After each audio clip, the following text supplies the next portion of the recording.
Amakuru abyutse avugwa muri Kivu y'Amajyaruguru nuko mu gitondo cyo kuri uyu wa gatatu hongeye kubyuka imirwano ikomeye hagati y'abarwanyi ba M23 n'ingabo za leta ya Congo Fardc. Ni imirwano iri kubera ahitwa Kibumba mu birometero 20 uvuye i Goma mu murwa mukuru wa Kivu y'Amajyaruguru.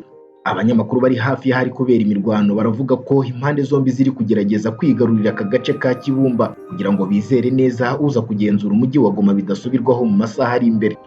Ku mugoroba washize nibwo amakuru yavugaga ko ubwoba bwari bwinshi mu mujyi wa Goma kuko inyeshyamba za M23 zari hafi ya Goma zinjiriye mu nkambi y'impunzi ya Kanyarucinya. Ku rundi ruhande ariko hari icyiciro cya kabiri cy'abasirikare bashya ba Kenya bahagurutse i Nairobi berekeza i Goma muri Repubulika Iharanira Demokarasi ya Kongo. Icyo cyiciro kigizwe n'abandi basirikare bagera kuri 900 bagiye mu butumwa bw'umutwe w'ingabo za Afurika y'Iburasirazuba EAC zo kurwanya inyeshyamba mu burasirazuba bwa Repubulika ya Demokarasi ya Kongo. Icyicaro cya kabiri cy'aba basirikare ba Kenya cyahagurutse ku kibuga cy'indege cya gisirikare cya Embakasi muri Nairobi berekeza i Goma muri Repubulika ya Demokarasi ya Kongo nyine. Icyo cyicaro kigizwe n'abandi basirikare bagera kuri 900 bagiye mu butumwa bw'umutwe w'ingabo za Afurika y'Iburasirazuba EAC zo kurwanya inyeshyamba mu burasirazuba bwa Repubulika ya Demokarasi ya Kongo. Ingabo zifite ubutumwa bwo gufatanya n'igisirikare cya Congo Fardc kurwanya inyeshyamba muri ako gace k'uburasirazuba. Mu ntara za Kivu zombi na Ituri mu burasirazuba bwa Repubulika ya Demokarasi ya Kongo, inzobere za Loni zahabaruye imitwe irenga 100 yitwaje intwaro. Izi ngabo zifite ubutumwa bwo gufatanya n'igisirikare cya Repubulika ya Demokarasi ya Kongo inyeshyamba muri ako gace k'uburasirazuba. Icyiciro cya kabiri cy'abasirikare ba Kenya bahagurutse ku kibuga cy'indege cya gisirikare cya Embakasi muri Nairobi berekeza i Goma muri Repubulika ya Demokarasi ya Kongo. Icyo cyiciro ngo kigizwe n'abandi basirikare bagera kuri 900 bagiye mu butumwa bw'umutwe w'ingabo za Afurika y'Iburasirazuba EAC zo kurwanya inyeshyamba mu burasirazuba bwa Repubulika ya Demokarasi ya Kongo. Izi ngabo ngo zifite ubutumwa bwo gufatanya n'igisirikare cya Kongo kurwanya inyeshyamba muri ako gace k'iburasirazuba. Mu ntara za Kivu zombi na Ituri mu burasirazuba bwa Repubulika ya Demokarasi ya Kongo, inzobere za Loni zahabaruye imitwe irenga 100 yitwaje intwaro. Muri iyi minsi umutwe uvugwa cyane ni M23 ubugenzura igice kinini cya teritwari ya Rucuru mu gihe winjiye na teritwari ya Nyiragongo ari nako usatira umujyi wa Goma. Izi ngabo za Kenya zirasanga icyiciro cya mbere cyazo cyahageze muri weekend ishize nk'uko umunyamakuru w'ibitangazamakuru mpuzamahanga birimo na BBC uraho zahagurukiye abivuga. Ntibizwi neza nimba izi ngabo zizahita zinjira mu mirwano imaze iminsi hagati y'ingabo za leta ya Repubulika ya Kongo n'umutwe wa M23 ubusumbirije Goma. Muri ubwo butumwa bw'umutwe w'ingabo za EAC, ingabo z'u Burundi zo zimaze amezi muri Kivu y'Epfo, naho ingabo z'u Burundi zo zimaze igihe kirenga umwaka muri Ituri zahise zitangazwa nk'izigize uwo mutwe w'ingabo za EAC. Sudani y'Epfo iracyategerejwe ngo nayo yohereza ingabo. Tanzania isa n'iyifashe kukohereza ingabo muri Repubulika ya Demokarasi ya Kongo. Leta ya Kinshasa yanze ko u Rwanda rwoherezayo ingabo mu gihe ishinja Kigali gufasha M23, ibyo Kigali yo ihakana yivuye inyuma. Hagati aho hateganyijwe kandi ibiganiro bya Kinshasa n'imitwe yitwaje intwaro mu burasirazuba bwa Repubulika ya Demokarasi ya Kongo bigomba kubera i Nairobi kuva mu cyumweru gitaha. Uwahoze ari perezida wa Kenya Uhuru Kenyatta uri mu ruzinduko muri Repubulika ya Demokarasi ya Kongo ndetse binavuga ko yageze i Goma, yasabye umutwe wa M23 kurambika intwaro hasi bakerekeza inzira y'ibiganiro ndetse bakayireka ikabaho byeruye. Ibi yabisabye ku gicamunsi cy'ijoro ryakeye tariki ya 15 Ugushyingo 2022 ko yasuraga umujyi wa Goma nyine ukomeje gusatirwa n'urugamba hagati y'ingabo za leta ya Kongo Fardc n'umutwe wa M23.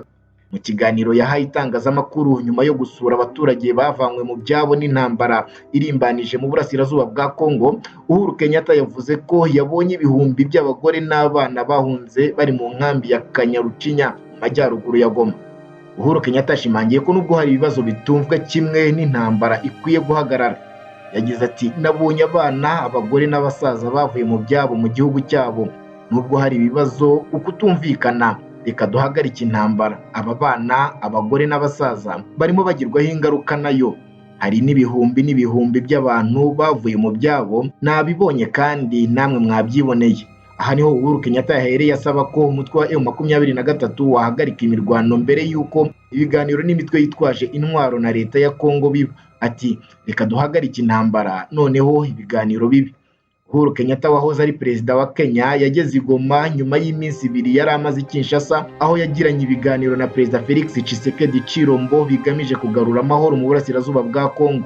Yageze i Goma kandi mu gihe kuva mu mpera z'icyumweru gishize ingabo za Fardc na M23 bakomeje gukozanyaho mu gace ka Kibumba mu birometero bike uvuye i Goma.